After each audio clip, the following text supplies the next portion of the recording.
Somos más que un consorcio inmobiliario. Somos líderes en el sector. Somos visión. Somos crecimiento a nivel global. Más de 12 años de experiencia avalan nuestras gestiones, con más de cientos de millones de dólares en inversión y miles de unidades inmobiliarias desarrolladas, siempre ofreciendo altos estándares de calidad. Generadores de éxito gracias a la unión de colaboradores, socios estratégicos, inversionistas, asesores, clientes y las mejores entidades bancarias. Ofrecemos seguridad de primer nivel, un equipo de trabajo altamente cualificado, utilizando siempre innovaciones tecnológicas. Creamos estrategias para que los inversionistas puedan generar valor a largo plazo con altos retornos de inversión. Siempre pensando que, si no es rentable, no es posible. Seriedad, respeto y eficacia con resultados nos avalan. Somos una apuesta segura. RI Group Panamá. Este es el único informativo que hace foco total en las buenas noticias de tu país. Hoy Panamá cuenta con la primera empresa que convierte un vehículo de combustible a eléctrico. Ellos son los palanqueros del canal.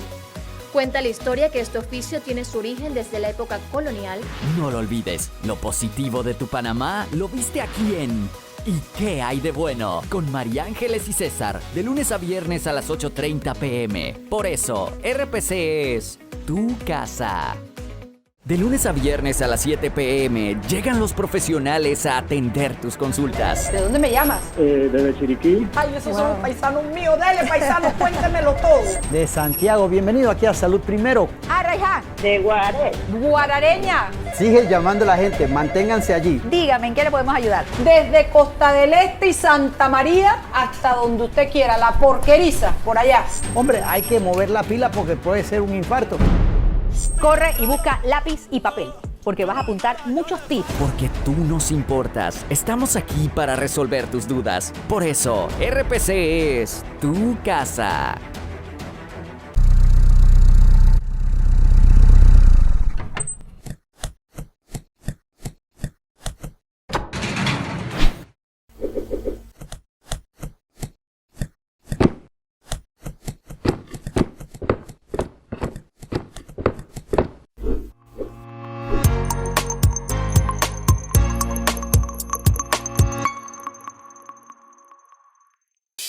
Un evento que busca impulsar la economía del país. Emprende por Panamá. Unidos con el propósito de fomentar e inspirar a concretar el emprendimiento.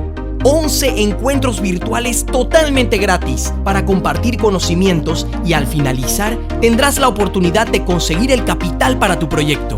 Regístrate ingresando a www.emprendeporpanamá.com.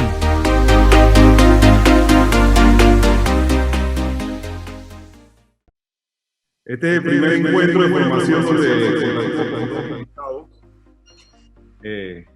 con Mario Castrellón.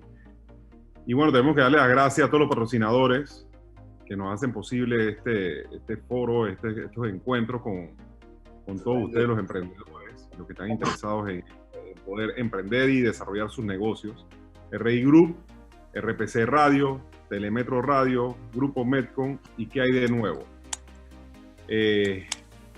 La noche de hoy tenemos acá, como se lo habíamos comentado la semana pasada, a Mario Castrellón.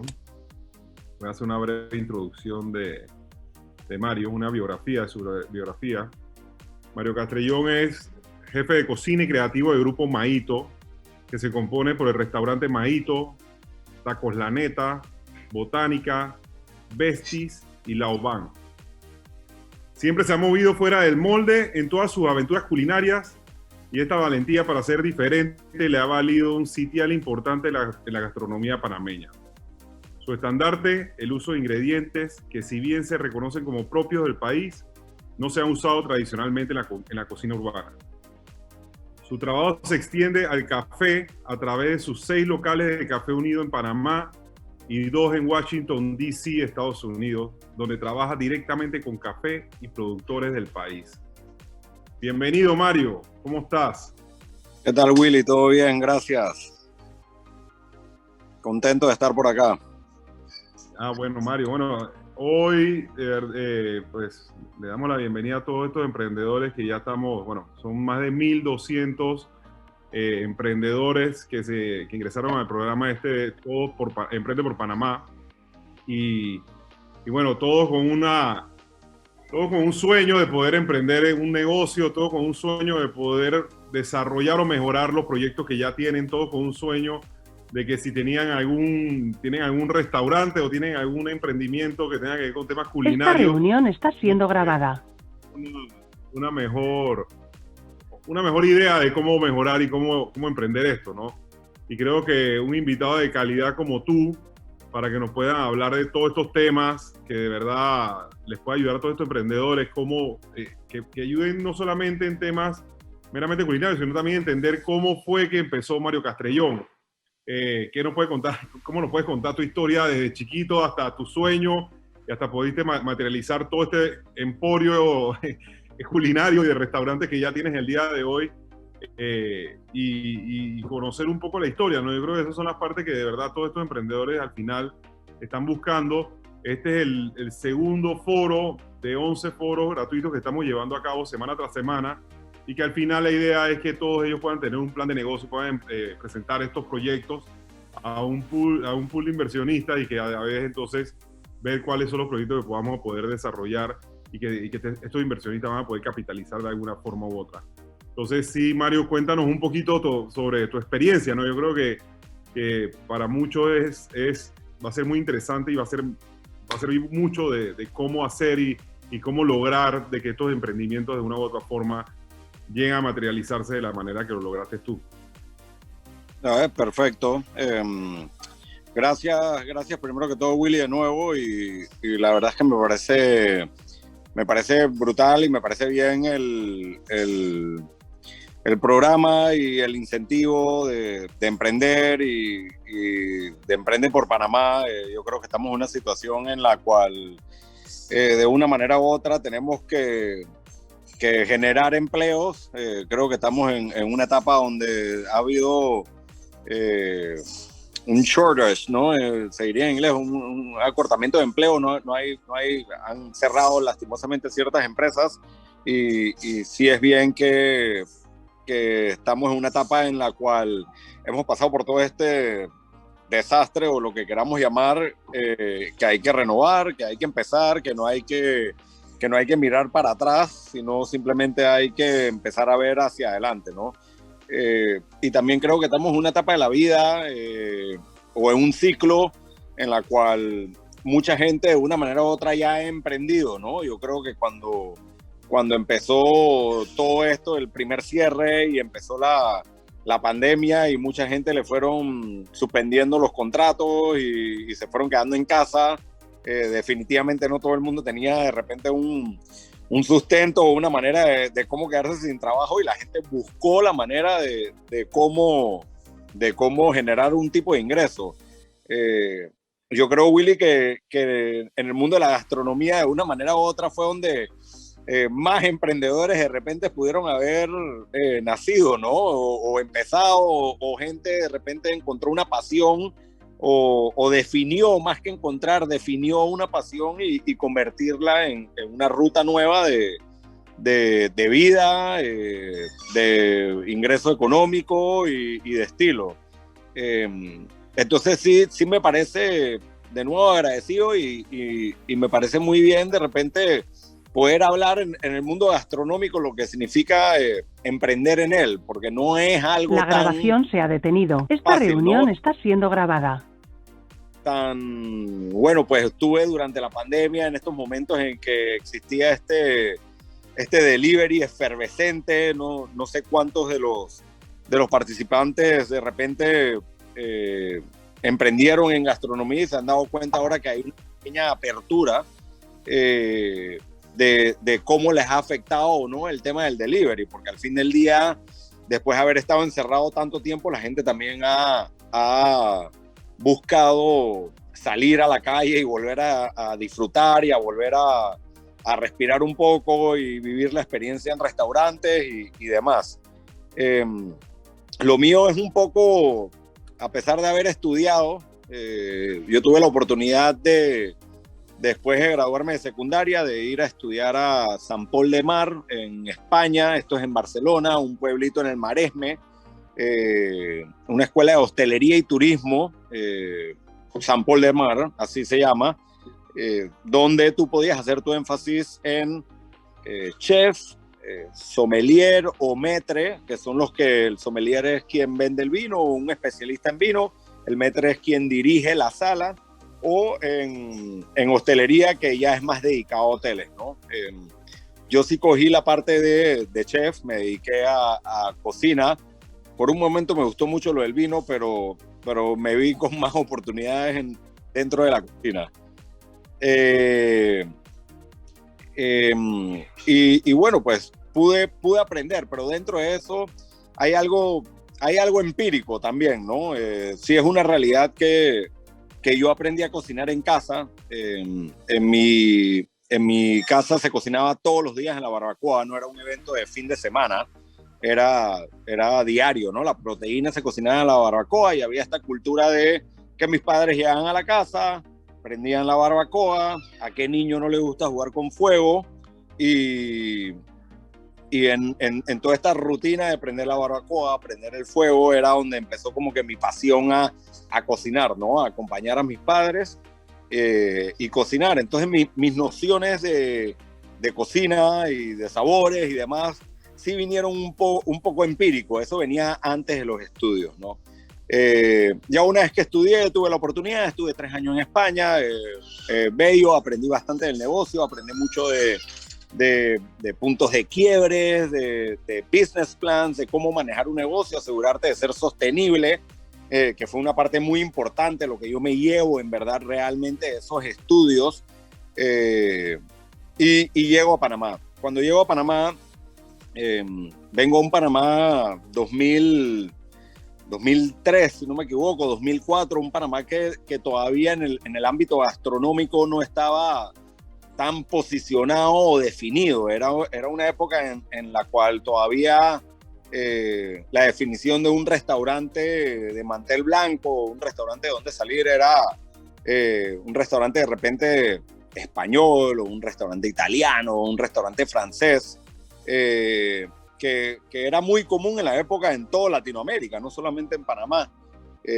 Y yo tuve la suerte de que trabajé para un restaurante que se llamaba La Posta, para David Hennessy, que era el propietario de La Posta, que pude hacer mi máster, como quien yo digo, ¿no?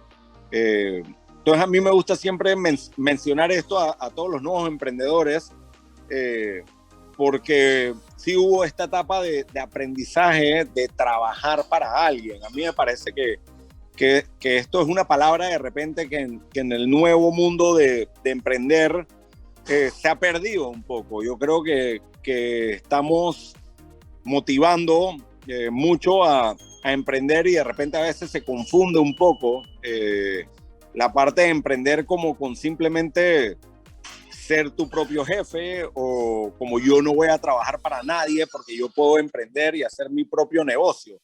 Y yo creo que la regla número 1 para emprender tiene que ser dedicarle un tiempo a trabajar en un lugar, en el ámbito que tú has definido que va a ser tu emprendimiento, lo que a ti te gusta. Yo creo que eso es paso número 1 de emprender, ¿no? Entonces yo tuve esta oportunidad, yo trabajé en La Posta por 2 años y medio, casi 3. En Panamá se estaba empezando a definir la cultura de restaurantes, de hacer una reserva de un restaurante con un propósito, con un ambiente, con una experiencia, con un entorno que cumpliera. No era simplemente salir a comer y que la comida estuviese buena, sino ya era un compuesto real de generar una experiencia, que yo creo que es algo importante a la hora de la gastronomía, ¿no? Cuando uno come hay una experiencia que tiene que haber detrás. Después de estos años, ya me sentí un poco confiado, y decidí que era la época de emprender, Willy. Decidí que 2 años y medio trabajando para otra persona ya yo podía lanzarme, ¿no? Y armé mi business plan. No tenía la menor idea todavía de lo que era armar un business plan. Yo creo que tenía a la época 25 o 26 años, no creo que tendría más. Hice ni Excel, yo creo que lo hice en Word y con una calculadora. Y armé mi plancito y me fui a donde unos inversionistas, y cuando vieron ese, vamos a llamarlo una nobleza, para no decir un disparate, la nobleza, ahí empezó mi primer encontrón con el emprendimiento, ¿no? Ahí fue cuando yo aprendí que emprender no era algo fácil, que para emprender había mucho más. ¿Cuál es el mucho más? Yo creo que para en verdad abrir tu propio negocio es la responsabilidad de poder ser sostenible, la responsabilidad en casos de tener socios, de poder comunicar, presentar y armar todos estos tipos de estados de resultados de un restaurante para en verdad darte cuenta si eres sostenible o no eres sostenible, porque yo creo que en el emprendimiento lo primero que tenemos que aprender es que existe la sostenibilidad del negocio. Muchas veces no pensamos en eso, ¿no? Y muchas veces cuando estamos haciendo algo de una manera informal desde casa, donde de repente no se suman diferentes gastos o costos fijos, sí te da los números de que te gastaste $10 en producir lo que sea, en mi caso comida, o en hacer una tela, o en hacer una cartera, y que la vendes a 20 y dices, bueno, me gané $10, porque no terminas de sumar unos gastos fijos que ya tú tienes cuando es un negocio informal, que sacas desde tu hogar, que sacas desde tu casa, que ya tú contemplas ese gasto y que tú no lo figuras como un gasto del negocio, tú lo figuras ya como un gasto de vida. Entonces tú piensas, bueno, pues ya yo estoy en mi casa, me gasté $10 comprando estas telas, vamos a hablar de algo que no sea de gastronomía, hice esta cartera, la vendo en 20, me gané 10 y así voy.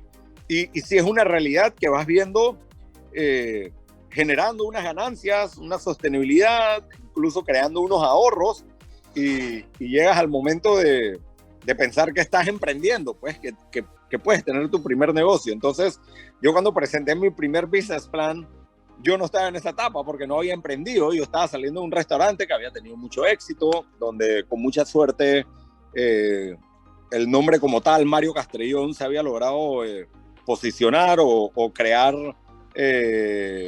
una confianza con los clientes, pero sí vi que me faltaba un back of the house, una parte de atrás, unos análisis para poder emprender. Entonces nadie invirtió, nadie, familiares, o sea, tíos, gente con amigos, gente de confianza que te dice lo clásico, ¿no? Y que tú haces eso bien, yo pongo mi plata ahí. Y fue mi primer estrellón, y creo que estoy agradecido a la fecha de que pude pasar por esa etapa, ¿no? Entonces volví a buscar trabajo. Fui chef de un segundo restaurante que se llamó Viso 52, que estuvo en Paitilla, en la Vía Italia. Esa parte de la historia tuya no me la sabía, Mario.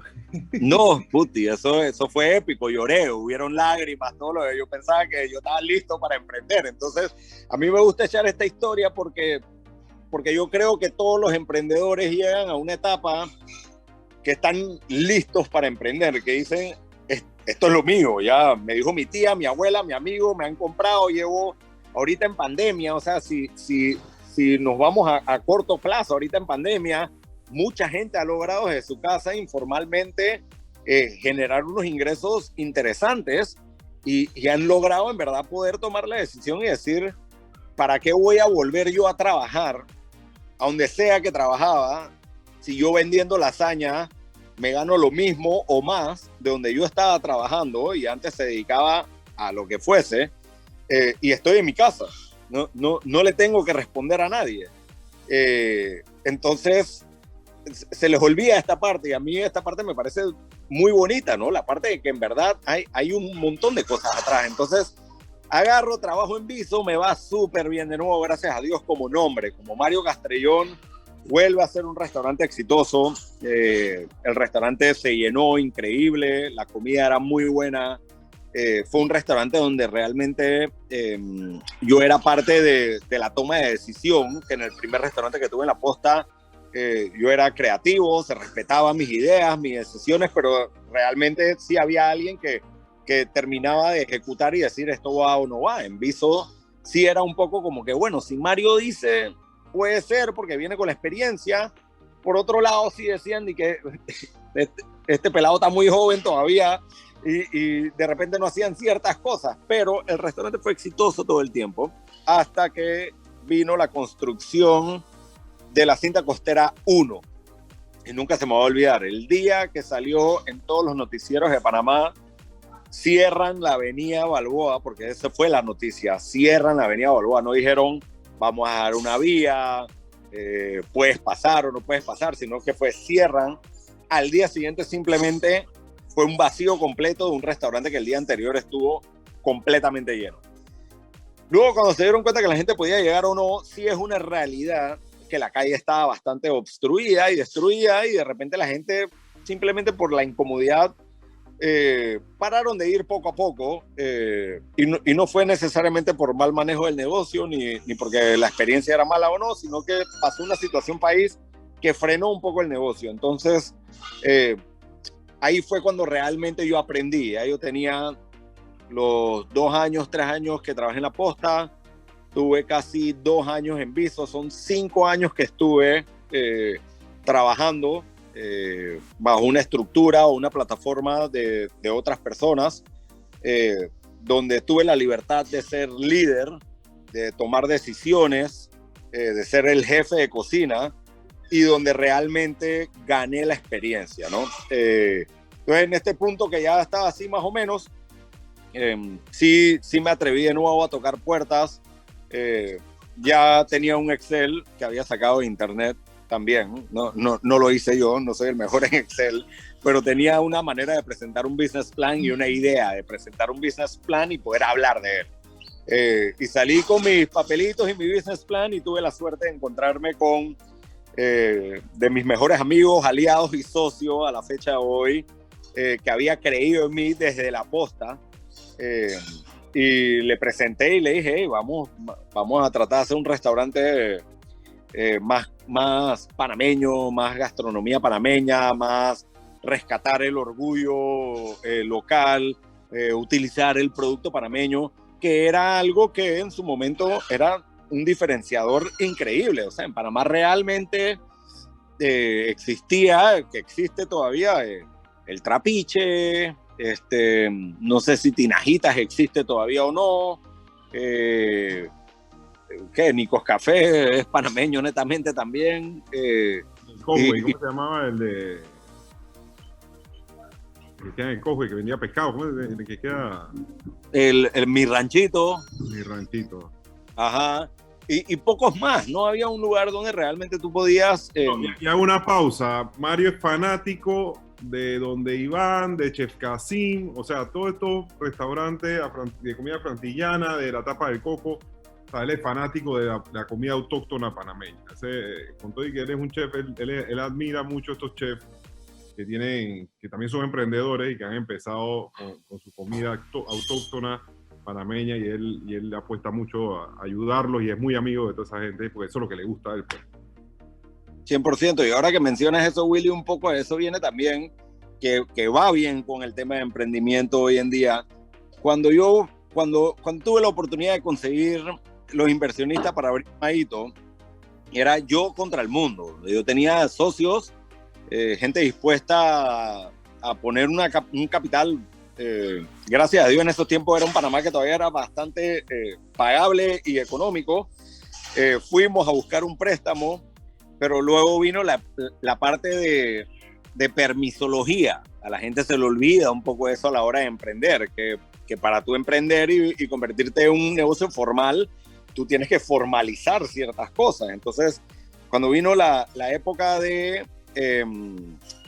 la construcción de Maíto, de sacar todo lo que es la SA, la sociedad anónima, registro público y todo demás, el que hizo eso fui yo, personalmente. O sea, yo Yo fui en el municipio en aquel entonces, yo fui con el plano, yo no tenía para pagarle a nadie que me agilizara nada, no tenía los contactos también, y en esos tiempos tenía el pelo yo larguísimo, yo siempre me dejo el pelo largo, me gusta donarlo, tenía el pelo larguísimo, soy fulo, además de fulo soy blanco, y lo digo en contexto porque me gusta decirlo así, o sea, había este fulito metido ahí en el gatillo, buscando permiso por permiso, o sea, era, no, que te falta esto y que la construcción está mal tal, y yo me metía ahí, yo iba hasta allá y borraba, entonces, como tenía que corregir, hacer, eso fueron 3 semanas, prácticamente que le dediqué, que yo creo que mis permisos salieron porque la gente en verdad decía, ¿qué hace este fulo, yeyecito, asumo, o Rabi Blanco, o como sea que me veían, aquí con sus planos, viendo cómo resolver y dónde comía yo todos los días en los Cuara?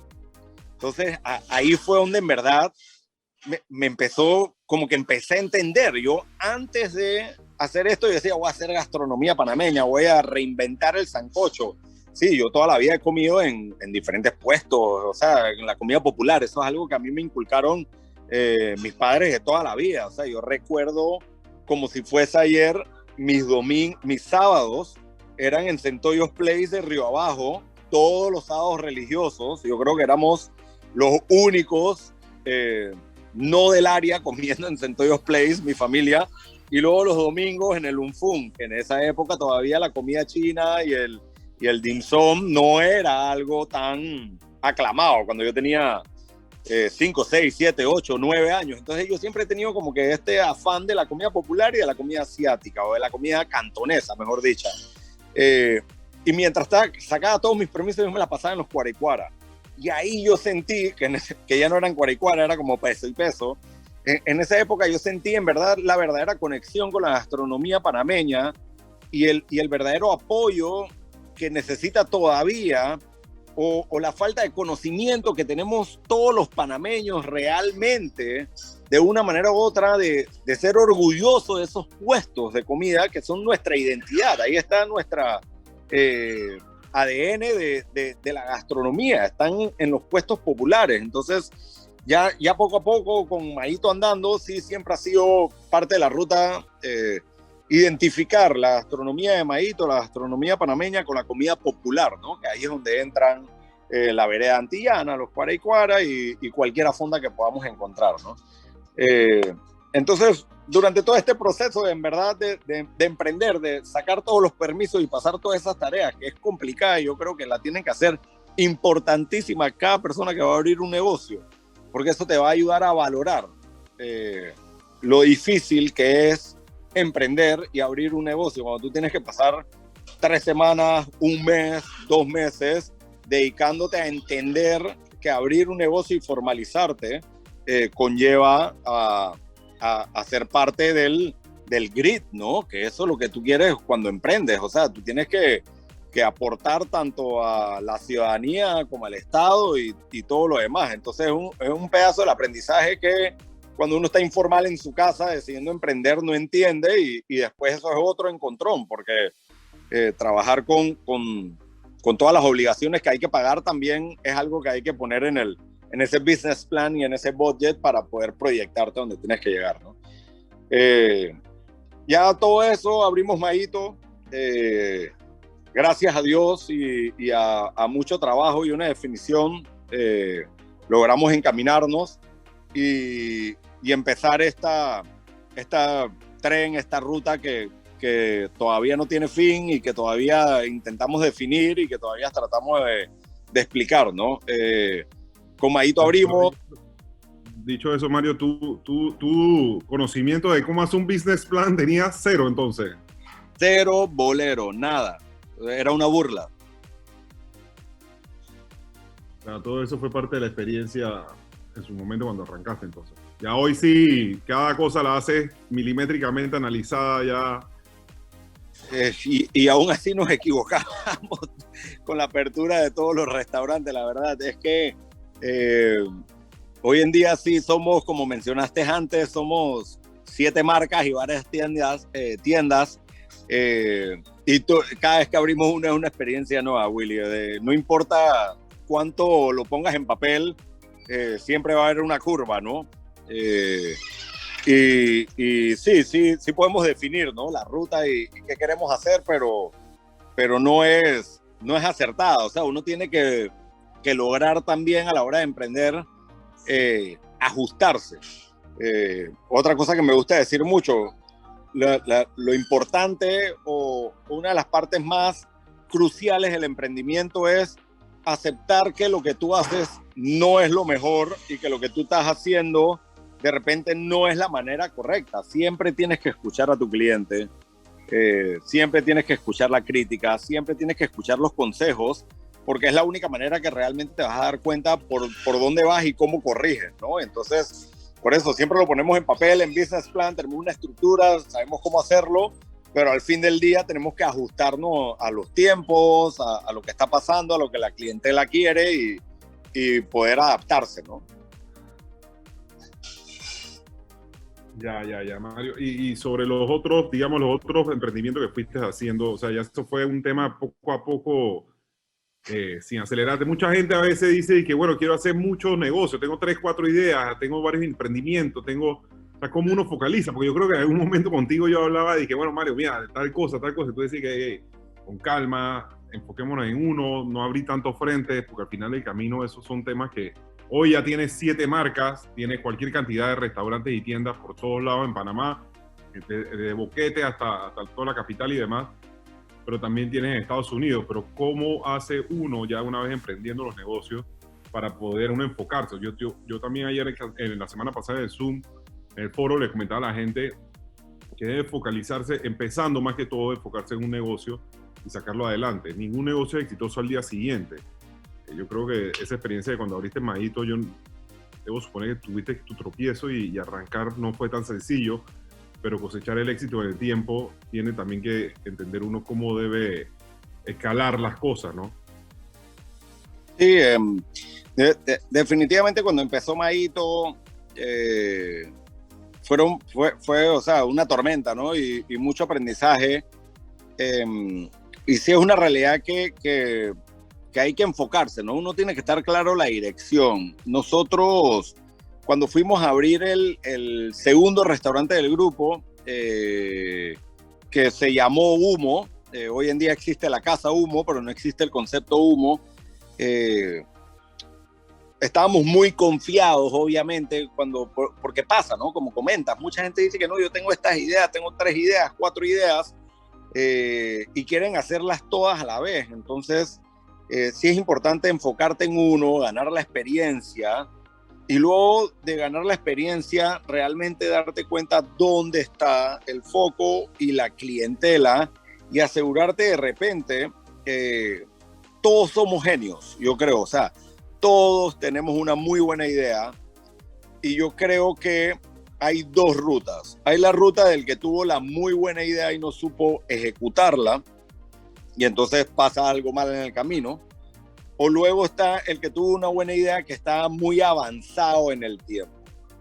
Y eso pasa en todos los países del mundo, eso no pasa en Panamá nada más.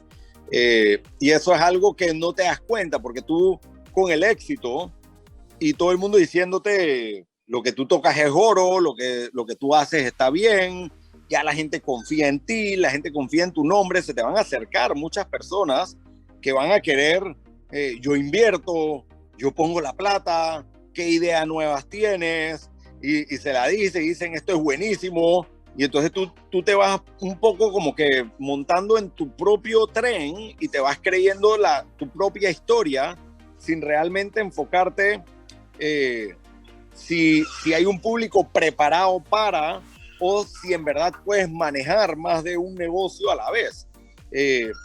Porque una vez que tú abres otro frente, se convierte en delegar. Entonces, eso es otra etapa del emprendimiento, porque cuando es un one-man show, el de tu casa, por ejemplo, eres tú.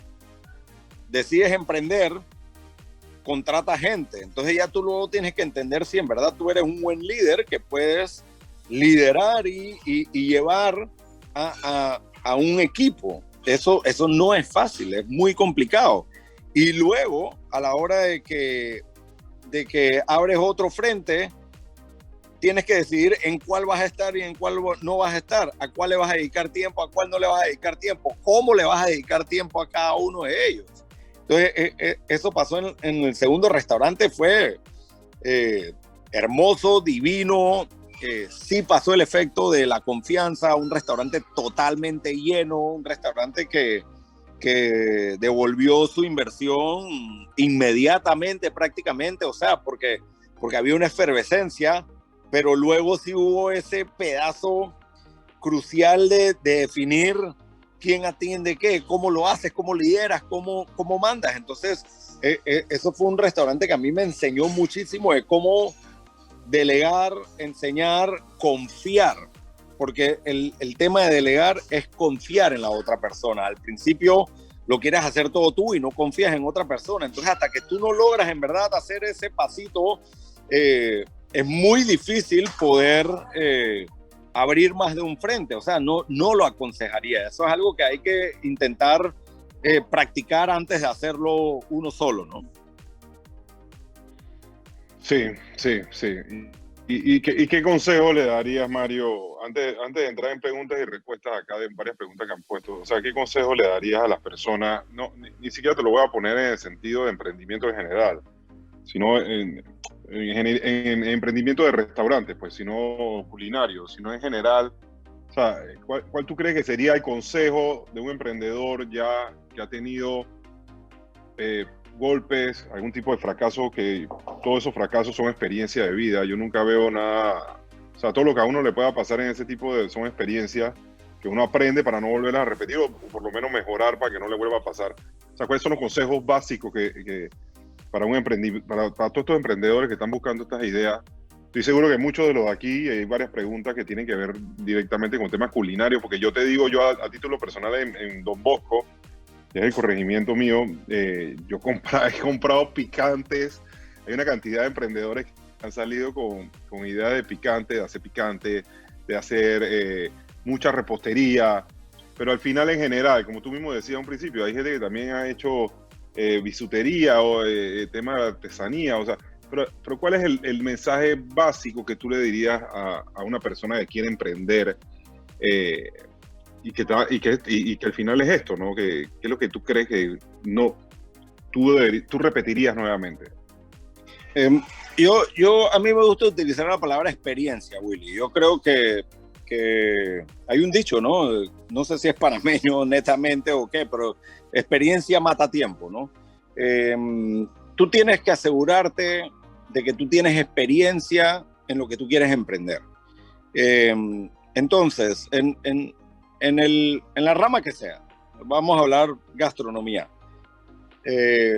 Si por X o Y razón durante esta época confusa de la pandemia, tú lograste un emprendimiento o iniciaste o lograste tu sostenibilidad a través de un negocio alrededor de la gastronomía, de la venta de comidas, de picantes, de cakes, de hamburguesas, de sándwiches, de la comida del día, de lo que sea. Y es la primera vez, o sea, lo hiciste porque sabías cocinar, estaba rico y en tu calle habían 80 personas y tú descifraste que tú de esos 80 le ibas a vender a 20 al día y ibas a hacer un ingreso.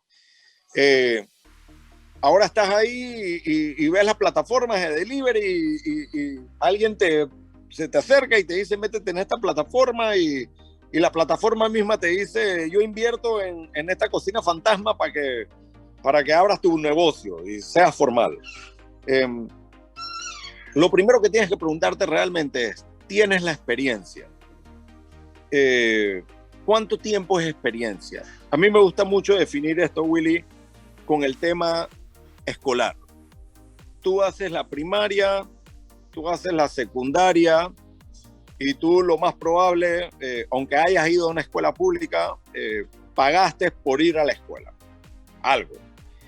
Luego, si decidiste formarte en la universidad y estudiaste ser biólogo, yo qué sé, periodismo, diseño, tú pagaste para ir a aprender sobre esto por los años que sea que te tomó. Y entonces luego te llega la pandemia. Vamos a hablar a tiempo actual. A mí no me gusta porque es negativo, pero vamos a hablar a tiempos actuales. Te llega la pandemia y empezaste a vender hamburguesas y te fue bien. Por primera vez, porque tú hacías las hamburguesas todos los domingos en tu casa. Y entonces, de la nada logras manejar una venta de 20 hamburguesas al día, o 30. Y logras hacerlo y la gente te dice que es muy buena y tienes una clientela base y tienes la confianza de decir, voy a emprender en el mundo de las hamburguesas. Si tú ya hiciste todo lo anterior, estudiaste primaria y secundaria, ¿cuántos años sea que es eso? No sé cuánto suma, llegar a sexto año. Y te tiraste tres años de universidad, pagando. Y vas a emprender en algo, realmente has aprendido una experiencia en tu casa solo haciendo esto. Yo me atrevería a decirte como empresario que no, tienes más o menos una experiencia, pero de repente antes tú trabajabas en yo no sé dónde y tú trabajabas y de repente tenías bajo tu mando a 2 personas o una o a ninguna, tú eras la persona que recibía las órdenes. ¿Tienes la experiencia tú de verdad de mandar a alguien que no sea tu tía, tu tío, tu abuelo, o tu primo o tu hijo? Al igual no. Entonces, ¿qué yo digo que tienes que hacer? Dedícale un año, busca trabajo, para trabajar en lo que sea que tú estás emprendiendo o en lo que sea que tú has decidido que vas a dedicar tu vida. Un lugar que tenga los valores que cumplan con tus valores, que te sientas identificado y dedícale un año como mínimo, aunque vayas a ganar un salario menor de los ingresos que estás teniendo actualmente en un negocio informal. Yo te aconsejo a ti, dedícale un año a aprender, a coger experiencia en un negocio establecido y formal, donde además te van a pagar, Willy, donde además esa persona donde buscaste el trabajo te va a pagar. Entonces no es lo mismo que ir a la escuela que fuiste tú pagando para aprender. Aquí tú vas a ir a un negocio. Yo creo que todo el mundo de los restaurantes está hambriento por gente, o sea, de una manera u otra. No hay trabajo, pero tampoco hay gente buscando trabajo para contratarte, que aprendas. Siéntete con esa experiencia y luego agarra y tírate al fuego. Pues cuando tú en verdad dices, hey, tengo mi experiencia, me pagaron por aprender, ahora voy a emprender yo y voy a generar más oportunidades para otras personas. Ok, vamos con las preguntas y respuestas. ¿Cuál es el concepto de tu cocina y en qué se basó para crearla? Maíto, que es el restaurante principal, el concepto es intentar interpretar la cocina panameña. Lo hemos definido mucho con la historia de Panamá desde la conquista española y luego nos vamos a la construcción del canal y todas las influencias que han pasado alrededor de la construcción del canal desde antes hasta la fecha. También nos enfocamos mucho en buscar productos autóctonos en lugares de difícil acceso, bastante de la comarca Nueve Bulé, algo en Verá también. Me gusta llamarle productos de la selva a veces, ¿no? Porque son productos que no se ven en la ciudad y poder presentarlos aquí y enseñar cosas que no conocemos, como un arroz divino rojo del Darién, negro del Darién, el mijo en la comarca, el calalú, ciertas cosas que no se conocen en la ciudad que consumen indígenas. Y luego tenemos una base de diferentes restaurantes con diferentes tipos de conceptos que de una manera u otra amarran todas las influencias que hay en Panamá. Asiáticas, sándwiches, árabe, italiana y demás. Y el café, que es lo más importante.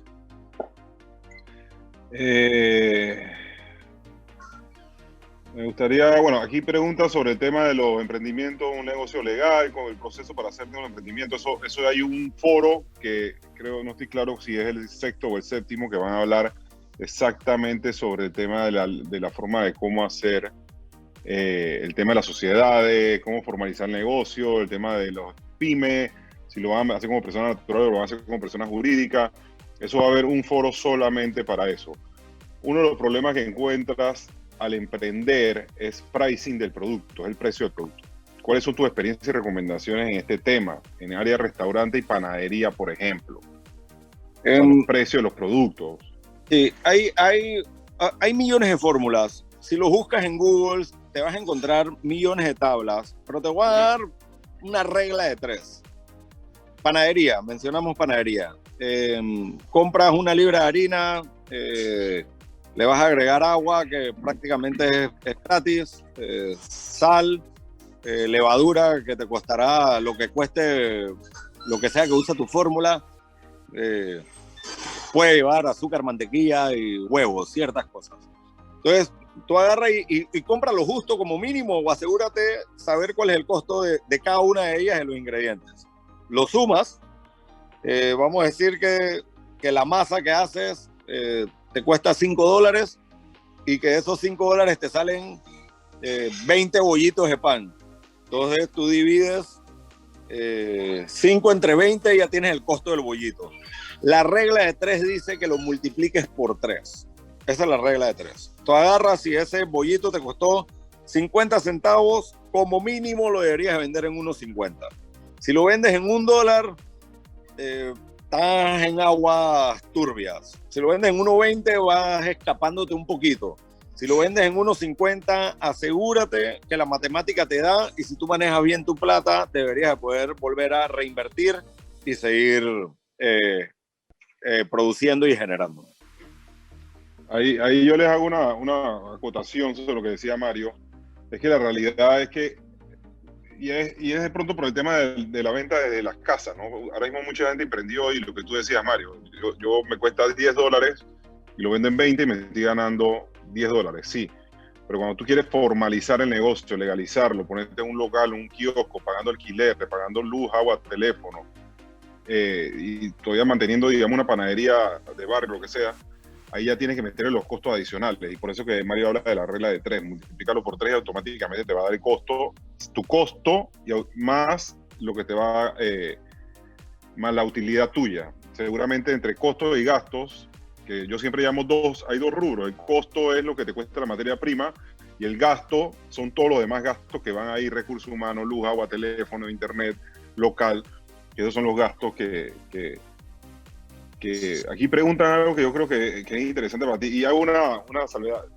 Mario, en el 2019, el restaurante Maito, que es donde está ahora mismo Mario, que fue el primer restaurante de Mario, estuvo calificado entre los 17, estuvo en el número 17 entre los mejores 50 restaurantes de Latinoamérica. Eso fue uno de los, pues yo creo que no es la primera vez, ¿no, Mario? Ya estaba dentro de los mejores 50 restaurantes. Sí, desde el 2016, son 5 años con el 2020. De los mejores 50 restaurantes de Latinoamérica a nivel general. Aquí hay una pregunta que ¿cómo supiste cuál era el nombre correcto para tu negocio?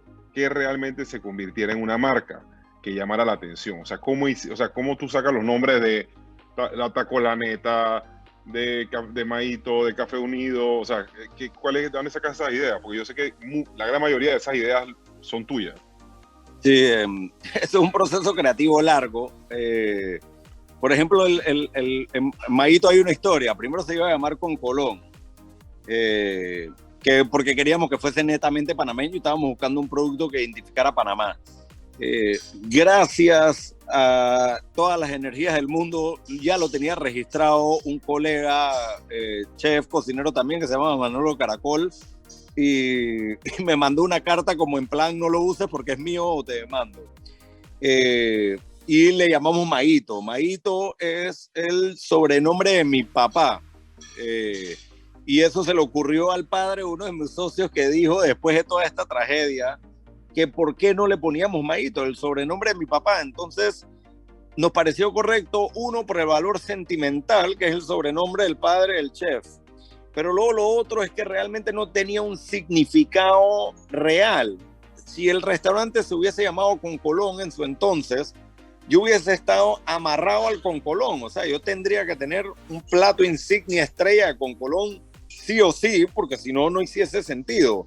Entonces, Maito me dio la oportunidad de tener un nombre con una historia, pero con una apertura de poder hacer lo que yo quisiese. Entonces, a la hora de buscar un nombre en restaurantes, por ejemplo, es muy importante que sea un nombre que no pueda pasar de moda o que no sea un nombre que te amarra necesariamente a un producto, como en este caso hubiese sido el Concolón. Entonces, a la hora de que nosotros hacemos la lluvia de ideas de qué nombre ponerlos, a veces salen en un día y lo guardamos por un año que tarda en montar el restaurante, o a veces tenemos el restaurante listo y todavía no estamos seguros del nombre. Entonces es un proceso que te tienes que sentir identificado, y yo siento que tienes que asegurarte que no te amarra a un solo concepto para que te deje adaptarte a los movimientos que puedas tener que ajustar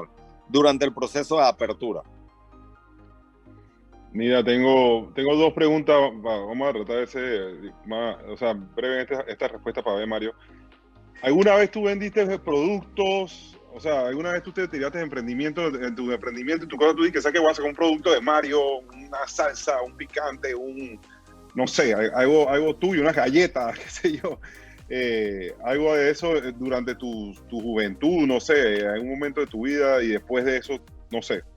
Sí, siempre ha sido una idea, pero todavía no he encontrado la sostenibilidad. En verdad, cuando llegué a la escuela quería vender mermeladas, y cuando me di cuenta que hacer las mermeladas en la estufa de mi mamá iba a tardar un día, hasta ahí llegó el ánimo de hacer las mermeladas. Sueño por sacar una salsa tipo picante, no picante necesariamente. Tengo millones de fórmulas, hace poco acabo de reformular como 7, pero estoy en proceso. Algún día llegará, pero me encantaría. ¿Cómo fue tu experiencia de buscar un lugar para montar restaurante? O sea, tú tienes que, siempre buscas por alquilar, comprar, es difícil, la ubicación. ¿Qué manda un restaurante? ¿Location, la localización? O sea, ¿qué es lo que debe la gente siempre? Nosotros nos caracterizamos mucho por crear experiencias, y nos enfocamos mucho en eso. A veces tenemos muchas ofertas casi llave en mano en lugares que cualquiera persona lo cogería porque te están poniendo el negocio en la mano, pero luego nos preguntamos 1000 veces si ese lugar va a generar una experiencia, y nos encontramos que no, entonces nos echamos para atrás. Maito tuvo 7 posibles ubicaciones antes de llegar a la ubicación que estamos ahorita. La ubicación que estamos ahorita, todas las personas allegadas a mí me dijeron que no me iba a ir bien. No quiero decir fracasar, pero me lo dijeron, que no me iba a ir bien porque no era una zona de restaurantes. O sea que ahí le quitamos un poco la importancia de location, que sí es importante, pero apostamos por la experiencia. Entonces hay un poco de mística en el proceso de buscarlo. ¿Recomendarías abrir restaurantes en estos tiempos? Una pregunta tricky por el hecho de que recién abrimos un restaurante hace 3 semanas. Si tienes algo muy claro, muy claro, y la oportunidad es muy buena por ubicación, precio de alquiler y gestión, creo que sí. Porque hay un momento en el que lastimosamente desaparecieron bastantes, entonces la oferta es de vuelta un poco reducida y te puede dar la oportunidad de posicionarte. Si es porque en verdad crees que tienes una buena idea, esto, aquello, aunque tengas toda la plata del mundo, te aconsejaría que no. Tengo que decirte que desde la apertura creo que estamos entrando en una etapa donde de vuelta han habido picos y altos, picos y bajos, y creo que todavía estamos en un mundo bastante incierto, no Panamá, ciudad, ni país, mundo, que todavía no estamos muy claros para dónde vamos a ir. Así que si tienes esa platita, guárdala por un rato, si no tienes algo súper definido. Mira que me preguntan aquí, hay de todo tipo de preguntas. Bueno, varias preguntitas así. Soy diseñador y mi emprendimiento es de alitas hechas con salsas artesanales. ¿Por dónde podría empezar para tomar experiencia que mencionas? Las alitas, eso es un mundo que me encantaría abrir yo uno algún día. Las alitas son las alitas. No sabría decirte, hasta un pop-up, yo qué sé, ponte ahí en media esquina y trata de vender alitas y fíjate si en verdad son las tuyas las que pegan. Hay un montón de competencia, mucha gente con renombre en alitas, pero las alitas, al panameño le encantan las alitas. Yo soy un gran amante de las alitas. Sobre el boom de los food trucks, ¿crees que irá en aumento? Sí, definitivamente, porque es una manera un poco arriesgarte sin tanta inversión, y realmente el boom de los food trucks nace mucho en los Estados Unidos cuando entró en recesión. Casualmente se quedaron muchos cocineros sin trabajo y empezaron a invertir en food trucks. Así que sí veo los emprendimientos caseros transmitirse a food trucks. Vamos a ver, por acá. Tan. Las alitas no son tan también, ojo, para el de las alitas, porque son caras las alitas, en verdad, comprarlas. Luego para venderlas no le sacas tanto billete.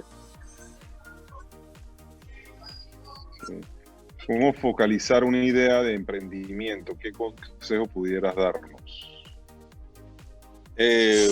Una pregunta difícil, o sea, tienes que estar claro cuál es tu emprendimiento y tienes que enfocarte tú mismo, o sea, para emprender tienes que creer en ti, eso es lo primero, y luego tienes que ser lo humilde suficiente para que te aconsejen y aceptar lo que sea que te diga alguien con honestidad y te diga, hey, no lo hagas, por favor, piénsalo 3 veces, o corrige esto, por favor, corrígelo. Estoy emprendiendo con pollo rostizado. Soy de Administración de Recursos Humanos, licenciada, y me pregunta cuáles son los pasos a seguir para empezar un emprendimiento de pollos rostizados. Pollo rostizado, otro que mato tengo nombre, tengo concepto, tengo branding, tengo todo. Pollo rostizado me parece un gran emprendimiento. Sí es un poco más rentable que las alitas, por ejemplo. Fácil de controlar, un pollo entero es un pollo entero, un pollo se divide en 4, vendes cuartos de pollo, medios pollos, son fáciles de contabilizar y de no perder en ellos. Tienes que buscar un buen punto, creer en tu sazón y asegurarte que haya un tráfico suficiente, porque si bien es cierto, el pollo para que sea rentable necesitas un volumen muy alto. Le recomiendo el pollo que vende Mario ahí en Maíto. Es un pollo asado que está espectacular, de verdad. Ahí se lo recomiendo. Puede ser el mejor pollo asado que he probado yo hasta el momento. ¿Considera positivo empezar un negocio de comida solo por delivery, cocina fantasma o cocinando desde casa? Solo delivery y cocina fantasma lo considero muy difícil. Tengo la experiencia ahorita en pandemia. Tuve suerte de tener el renombre de Maíto, del grupo Maíto, de Mario Castrellón, para haberlo hecho sostenible. Lo acabo de vivir por primera vez en mi vida durante la pandemia. Fuimos sostenibles, pudimos recontratar a todo nuestro staff y traerlo de nuevo a trabajar. Pero yo creo que si no tienes un nombre, me parece que es un camino muy, muy, muy difícil para empezar. Hay mucha competencia.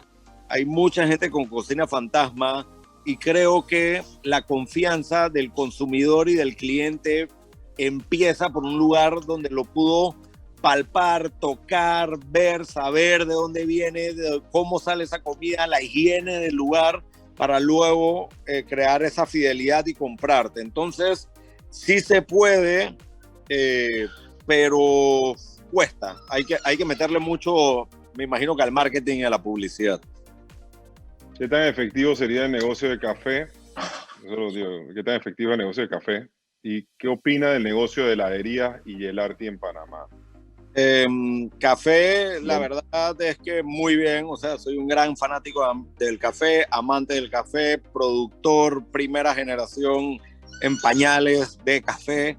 Es un mundo divino y gracias a Dios Panamá puede presumir de al menos de tener el café más caro del mundo, para no decirle el mejor del mundo, pero sí. Y Panamá también es un país líder en procesos de café. Entonces es rentable, el café tiene buena rentabilidad, el café panameño es muy caro, ojo, lo es, pero si lo manejas bien se le puede sacar los números. Helados muy, muy, muy productivos, muy rentables, también alto tráfico. Hay que vender mucho helado para verlo, pero sí es un negocio donde los márgenes son sostenibles. Agricultura, Mario. Agricultura, soy nuevo, tratando de, solamente por el tema del café, pronto voy a hacerme una parcela de pimentones y de tomates no, creo que fresas, para ver cómo funciona ese pedazo. Sí siento que es un mundito bastante sufrido, complicado, tienes que saber lo que estás haciendo, no es fácil. Creo que lo más importante es encontrar dónde posicionar el producto. Si encuentras dónde posicionarlo, ve por él. Yo creo que la vida del campo es el futuro. Si puedes estar allá, lejos de todas estas bacterias, virus, microbios y enfermedades, te va a ir mejor en la vida, te vas a sentir mejor. Y si puedes posicionar tu producto, atrévete, porque de seguro es rentable. ¿Cómo haces para poder posicionar un producto? ¿Cuál tú crees que es la fórmula correcta de poder posicionar un producto? ¿Cómo haces tú para posicionar una marca? Yo creo que tienes que saber a la audiencia y al público que te vas a dirigir. Dirigir. Exacto, digerir es comer y procesar la comida. Si sabes a dónde estás apuntando, le vas a dar al bullseye, al punto en blanco. Es muy, muy, muy, muy, muy importante estar claro el mercado, a quién le quieres llegar, cómo le quieres llegar y qué le vas a dar. Chuso, Mario, destruiste el chat de el Zoom. Ahí tengo miles de preguntas y todavía no llego ni al final ni cerca. Una encuesta y qué desastre. Vamos a hacer un par de preguntas rápidas. Así que, emprender en panadería, ¿qué opinas? El pan toda la vida ha sido rentable. Todo el mundo come pan y el panameño es súper panadero. El pan es delicado también, ojo. Y la vida del panadero es súper sacrificada, en verdad. Te tiene que gustar levantarte a las 2 de la mañana y te vas a ir a dormir temprano, así que no te puede gustar mucho la parranda.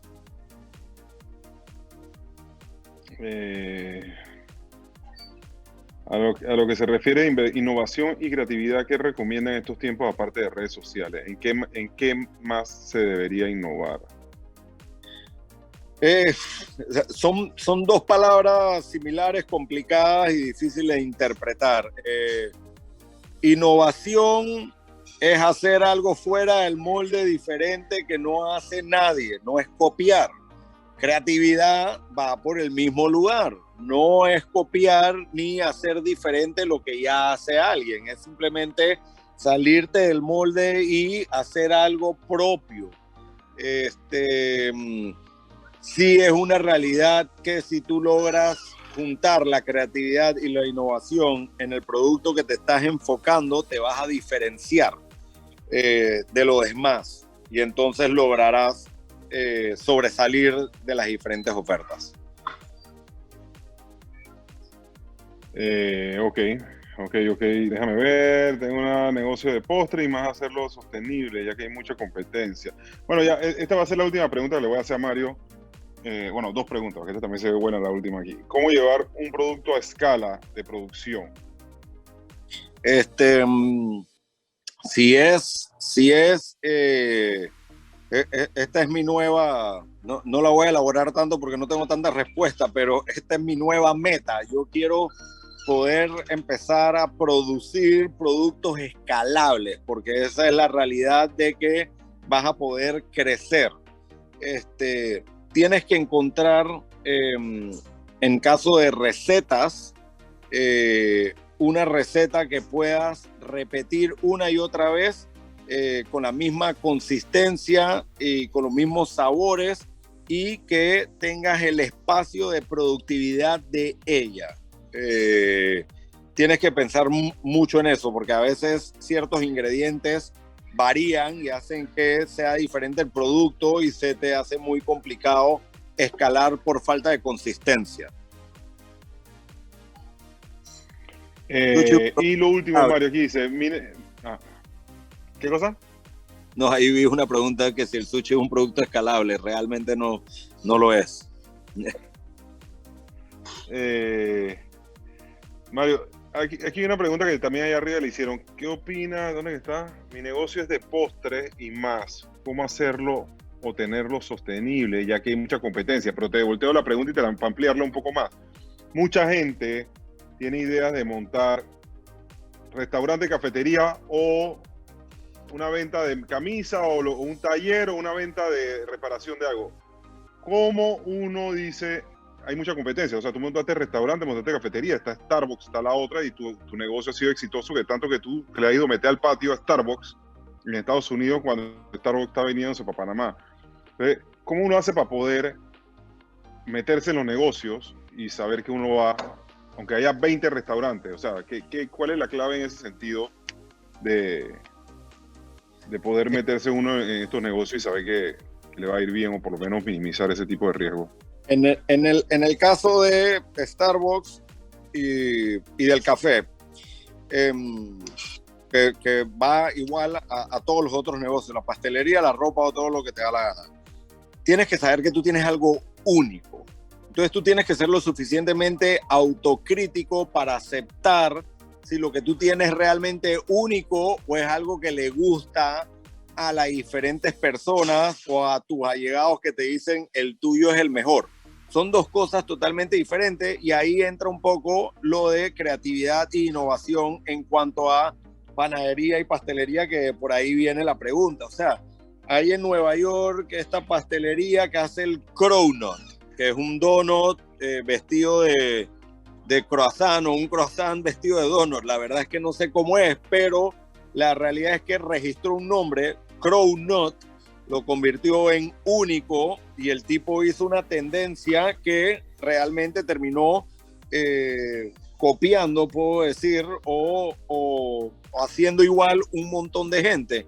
En Café Willy, Starbucks y millones de otras cafeterías importantes y franquicias no tienen de repente algo que tenemos nosotros único, y por eso nos atrevimos. ¿Qué tiene unido único? Que tenemos café panameño. Además del café panameño, que tenemos el varietal geisha. Además de que tenemos la variedad de geisha, es que la variedad geisha, por alguna razón u otra, con todo y que lo están replicando en todas las zonas productoras cafeteras del mundo, ninguna ha logrado poder sacar las cualidades que se desarrollan en Panamá por el terroir, clima, posicionamiento geográfico y demás. Entonces hay algo que nos ayuda a nosotros los panameños con ese café geisha, fuera de toda la innovación que existe con los otros procesos de café, que el café geisha en Panamá, por su terroir, por la tierra, por su espacio, por su clima, por su posición geográfica, que lo hace especial y único. Y eso nos dio a nosotros la confianza, uno, de abrir una de las primeras tostadurías panameñas, y dos, de atrevernos a irnos a los Estados Unidos, donde hay monstruos mucho más grandes, con mucho más presupuesto y más tiempos en el mercado. Ok. Miren, primero de todo, Mario, gracias de verdad por aceptarnos la invitación. Tengo miles de preguntas todavía llegando. Y les quiero decir a todos los que están, todos los emprendedores que están participando, muchas de las cosas que han preguntado aquí, algunas no se las he preguntado a Mario, porque directamente hay otros foros las próximas semanas que van a estar hablando de cómo hacer un plan de negocio, el tema legal, el tema tributario, el tema de impuestos, que Mario no habló, pero estoy seguro que él es feliz pagando impuestos. El tema de redes sociales, el tema de mercadeo, todos esos son temas que vienen en las siguientes semanas y se estarán tocando todos estos temas. Igual todo esto va a quedar colgado en el canal de YouTube, también va a quedar en la página de Facebook, que lo van a estar ahora mismo, el enlace lo van a estar copiando. Yo quiero agradecerle a Mario, de verdad, esta invitación, haber aceptado esta invitación. De verdad que esta preparación de Mario para venir acá era como que, bueno, ¿y qué digo? ¿Preparo algo? Y yo dije, Mario, arranca y ahí vemos para ver cuándo te callas o cuándo paras de hablar. Y bueno, ahí de verdad les ha encantado. De verdad, Mario, gran amigo mío.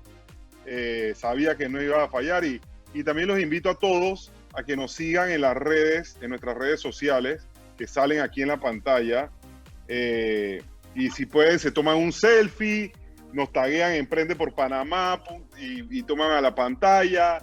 De verdad se los vamos a agradecer que puedan hacer todo eso. Vienen los siguientes foros, recuérdense, todos los martes a las 7 de la noche, que no pueda participar va a quedar colgado automáticamente en el canal de YouTube y en Facebook ahora, para que ustedes puedan verlo y recoger esa parte. Y bueno, Mario, ahí está Mario. Se fue Mario. Estoy por aquí. Dale, Mario, dispara la despedida, pues. Bueno, Willy, muchas gracias por la invitación. A todos los involucrados en Emprende por Panamá, me parece que es una gran gestión, importante incentivar a las personas, hacerlo de la mejor manera, formalizar, que yo creo que es parte muy importante de crear un emprendimiento. Y estoy tratando de leer también los millones de mensajes, veo mucha gente agradecido, mucha gente contentos, a las órdenes, siempre. Lo que necesiten, ahí por Instagram yo trato de contestarle a todo el mundo que me escribe por Instagram Message, Mario Castrellón, el que le da la gana puede escribir, de seguro voy a contestarte algo para atrás. Atrévanse, y los únicos que vuelvo a recordarlos, háganlo ordenado, con calma, y ganen experiencia antes de emprender para que su emprendimiento sea todo un éxito. Nuevamente, muchas gracias. Nos vemos el próximo martes y no se pierdan estos foros. El que no vino, inviten a sus familiares, a sus amigos, todavía se pueden inscribir. Muchas gracias a todos. Fuerte abrazo. Bendiciones.